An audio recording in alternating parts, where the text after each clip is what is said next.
Chocolat se tient à Porte de Versailles à Paris jusqu'à lundi. 9 pays producteurs et 140 marques présentent leurs produits faits à base de cacao. On retrouve sur place notre correspondante Fabienne Lissac. Bonsoir. Fabienne, alors comment se passe la visite ? Samuel. Merci de m'avoir envoyé ici, Samuel. C'est le rendez-vous des gourmands ici. Difficile de résister. Il y en a pour tous les goûts. Et il faut dire que les artisans ont fait assaut de créativité. On a vu ici une panthère en chocolat, un tableau de Napoléon Bonaparte. Et oui, on célèbre en chocolat le 200e anniversaire de Bonaparte. Tout est fait pour attirer les visiteurs. Et il y a des sculptures en chocolat, même des robes en chocolat. Imaginez, il y a eu des défilés à la fois en chocolat noir et en chocolat blanc, un trophée de la pâtisserie qui vient d'avoir lieu. On se régale, on s'amuse. Le leitmotiv, c'est se faire plaisir. Alors je ne sais pas, Samuel, quelle est votre pâtisserie préférée? J'espère que vous allez nous le dire à la fin de ce live. J'ai demandé à Amandine Petit, c'est Miss France 2021, comme vous savez, ce que représente le chocolat dans notre pays. Je l'ai rencontrée, elle était en train de fabriquer un Paris-Rouen. C'est pas un Paris-Brest, c'est un Paris-Rouen en hommage à la Normandie, sa région natale. On l'écoute.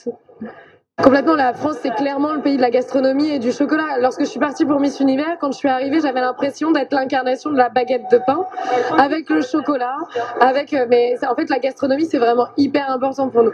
Mais quelque part, c'est culturel parce que quand on va dans d'autres pays, chacun a sa spécialité. Et je crois que la gastronomie chez nous, oui, a une place très importante. Alors pour répondre à votre question, Fabienne, pour moi c'est le Paris-Brest. Fabienne, le chocolat fait partie de notre univers culinaire, mais pour certains, il porte un message politique. Et oui, c'est surprenant, mais regardez, la Fédération des chocolatiers du Pays Basque, à la fois le Pays Basque espagnol et le Pays Basque français, se sont réunis pour fabriquer derrière moi une œuvre incroyable. La reproduction du tableau Guernica de Picasso. Bien évidemment, on parle de Guernica, la ville totalement rasée par l'aviation allemande en 1937. C'est une œuvre travaillée qui a demandé 1000 heures de travail, 500 kilos de chocolat, et ils ont envie que le Pays Basque, côté espagnol, français, travaillent ensemble. On parle donc de cette dimension internationale de ce salon du chocolat avec le premier acteur européen, c'est Ferrero. Fausto Rotelli, vous êtes directeur chez Ferrero et vous développez dans beaucoup de pays. Où Ferrero est-il présent aujourd'hui? Et un petit mot du Moyen-Orient, comment ça se passe? Alors au Moyen-Orient, ça se passe très très bien. Nous avons des marques qui sont plébiscitées, il faut le dire, notamment Kinder, puisque vraiment les mamans adorent acheter ces produits pour leurs enfants et ils fonctionnent aussi très très bien là-bas.